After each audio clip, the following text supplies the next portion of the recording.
Hello friends, Tanisha business enterprises channel में मैं मनीष नीमावत आपका हार्दिक स्वागत करता हूं। इस चैनल के ज़रिए आपको फाइनेंस और इन्वेस्टमेंट से संबंधित सारी जानकारियां मिलती रहेगी। हमारे चैनल को सब्सक्राइब करें और सारे वीडियोस को लाइक और शेयर ज़रूर करें।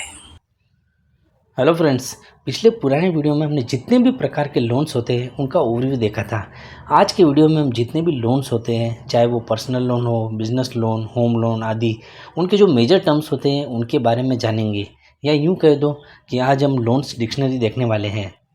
यह नॉलेज वैसे सभी को रखना चाहिए क्योंकि लोन्स की ज़रूरत सभी को पड़ती है। और यदि हम नया लोन लेने जा रहे हैं या चलते हुए लोन से संबंधित बैंक में जाना पड़ता है तो हमारे दिमाग में लोन से संबंधित रिक्वायर्ड नॉलेज होनी चाहिए, जो कि हमारे लिए सहायक ही साबित होगी। और इस ज्ञान के साथ हम बेटर फाइनेंशियल प्लानिंग भी कर पाएंगे।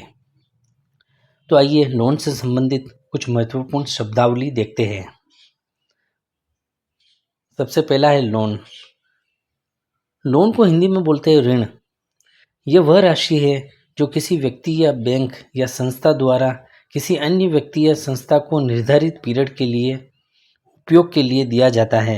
वैसे लोन का मतलब सभी जानते हैं और जितने भी तरह के लोन होते हैं उनके बारे में संक्षिप्त में हम पुराने वीडियो में देख चुके हैं। सिक्योर्ड और कोलेटरल लोन, इसका मतलब है सुरक्षित लोन। अब लोन सुरक्षित तब माना जाएगा जब लोन को आपकी किसी चीज़ से सुरक्षित किया गया हो, यानी कि कुछ गिरवी रखना, और जिस चीज़ को गिरवी रखा जाता है उसे कोलेटरल कहते हैं। अब कोलेटरल में कुछ भी हो सकता है, जैसे कार, गोल्ड, प्रॉपर्टी, इन्वेस्टमेंट्स आदि। अगर आप लोन नहीं चुका पाते हैं तो भी लोन देने वाला लेंडर है, उसको कोलेटरल को जब्त करने का अधिकार होता है।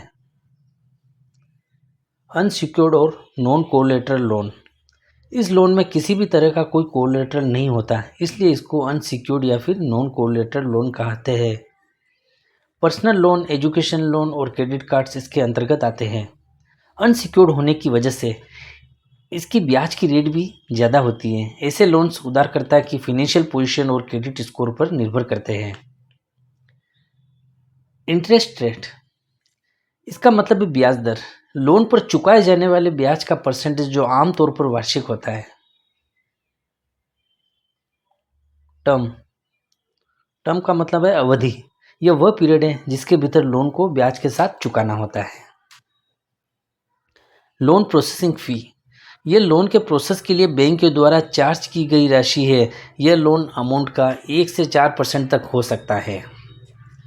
ईएमआई, इसका पूरा नाम है इक्वेटेड मंथली इंस्टॉलमेंट।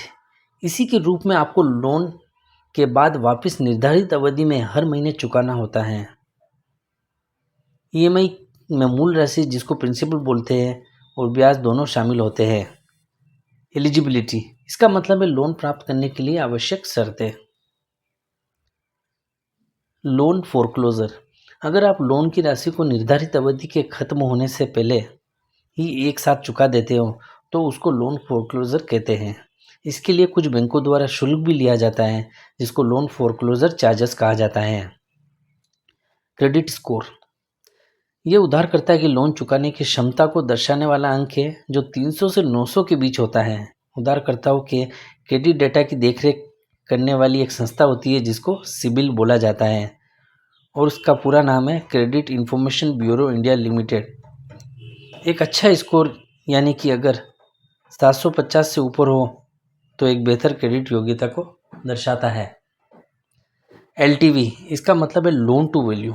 इसका उपयोग किसी संपत्ति की कीमत के मुकाबले लोन की मात्रा को व्यक्त करने के लिए किया जाता है। उदाहरण के लिए, अगर कोई 10 लाख की नई कार लेता है तो बैंक पूरे अमाउंट का लोन नहीं करती है, आपकी क्रेडिट योग्यता के हिसाब से लोन अमाउंट तय करते हैं। इसका कैलकुलेशन इस प्रकार है, जैसे लोन अमाउंट डिवाइडेड बाय संपत्ति का मूल्य इंटू 100, तो एलटीवी निकल के आती है परसेंटेज में। टॉपअप लोन या रिफाइनेंस, पहले से ही चलते हुए लोन पर और लोन लेना टॉपअप या रिफाइनेंस कहलाता है। बैलेंस ट्रांसफ़र, इसका मतलब है लोन या क्रेडिट कार्ड के बकाया अमाउंट को किसी अन्य बैंक या फाइनेंशियल संस्था के साथ ट्रांसफ़र करना। वैसे इसका मुख्य उद्देश्य उच्च ब्याज दरों से बचना और बेहतर शर्तों पर लोन प्राप्त करना होता है, और इस तरह आप अपनी आगे की ईएमआई भी कम कर सकते हैं।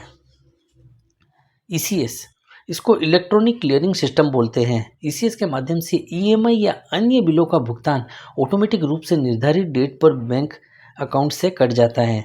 अगर कभी किसी कारण से ईएमआई बाउंस हो जाती है तो आपको निर्धारित चार्जेस या अतिरिक्त जो भी चार्जेस होते हैं वो देने पड़ते हैं, और ऐसा बार बार होने से आपके सिबिल में क्रेडिट स्कोर खराब हो सकता है। एफआई और पीडी, कभी कभी क्लाइंट के प्रोफाइल को चेक करने के लिए बैंक एफआई यानी कि फील्ड इन्वेस्टिगेशन करवाती है। बहुत से केसेस में बैंक खुद पीआईडी भी करती है, यानी कि फ़ोन पर पर्सनल डिस्कशन करती है, जिससे क्लाइंट के बारे में महत्वपूर्ण जानकारियाँ प्राप्त हो सके और लोन एप्लीकेशन में दी गई जानकारियों का भी क्रॉस वेरिफिकेशन हो जाता है।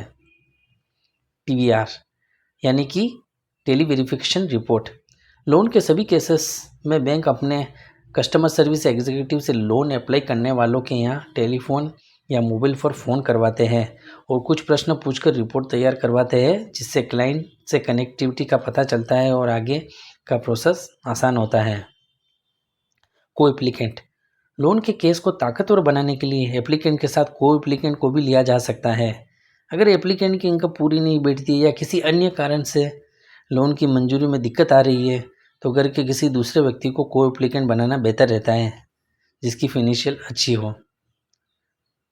डिसबर्समेंट, जैसे आपका लोन अप्रूव होता है उसके बाद उसके भुगतान की प्रक्रिया शुरू होती है, जिसको डिसबर्समेंट कहते हैं। वैसे डिसबर्समेंट सभी डॉक्यूमेंट्स और शर्तों को पूरा करने के बाद किया जाता है। सरोगेट, लोन में भी सरोगेट का इस्तेमाल होता है। वैसे सरोगेट का मतलब होता है प्रतिनिधि या विकल्प।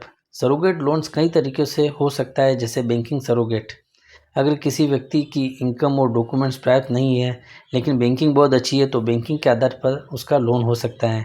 ठीक इसी प्रकार financial surrogate, GST surrogate, repayment surrogate भी होते हैं।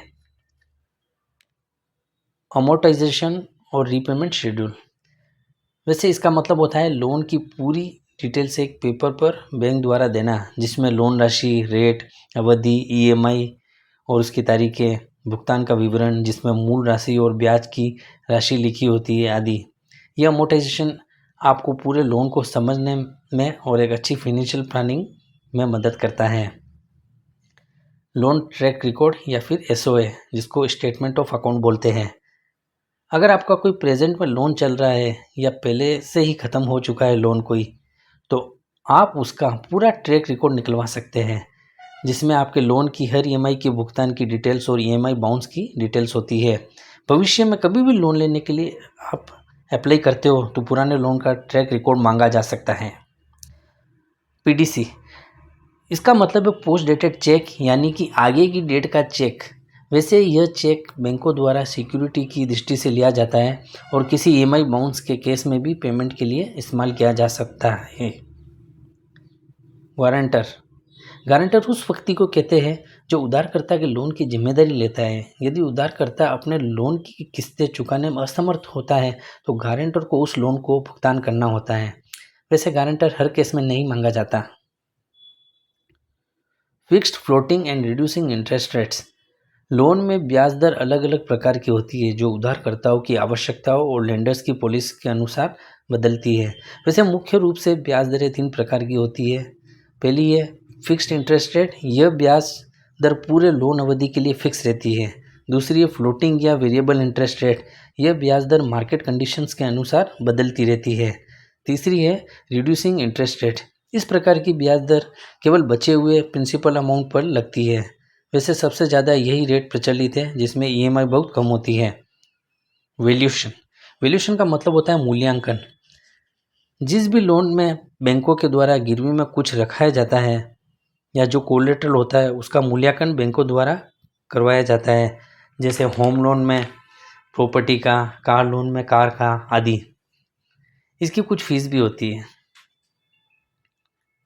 सरसाई, जिस तरह हर व्यक्ति का लोन अप्लाई करने के वक्त सिबिल चेक होता है, ठीक उसी प्रकार हर होम लोन या मॉर्गेज लोन में प्रॉपर्टी का सरसाई चेक होता है जो प्रॉपर्टी की पूरी कुंडली निकाल देती है। इससे प्रॉपर्टी के बारे में काफ़ी जानकारी मिल जाती है जो आगे के प्रोसेस के लिए बहुत सहायक सिद्ध होती है। डीएसए, जितने भी बैंक्स और फाइनेंशियल संस्थाएं होती है वे सभी सबसे ज़्यादा लोन्स डीएससी की सहायता से बांटती हैं। डीएसए का मतलब है डायरेक्ट सेलिंग एजेंसी। वैसे हमारी कंपनी तनिषा बिजनेस एंटरप्राइजेस एक डीएससी ही है जो उन सभी की मदद करती है जो लोन्स की तलाश में रहते हैं, क्योंकि डीएसए अपनी जानकारी और अनुभव से लोन की प्रक्रिया को सरल बनाते हैं जिससे क्लाइंट्स को काफ़ी फ़ायदा होता है। तो इस तरह आज हमने लोन्स के जो मेजर टर्म्स होते हैं उनके बारे में अच्छी तरह से जाना। मुझे पूरा विश्वास है कि इस जानकारी से आपको ज्ञान और मनोबल दोनों बढ़ेंगे जो फ्यूचर में कोई लोन लेते वक्त आपके सहायक सिद्ध होंगे। धन्यवाद।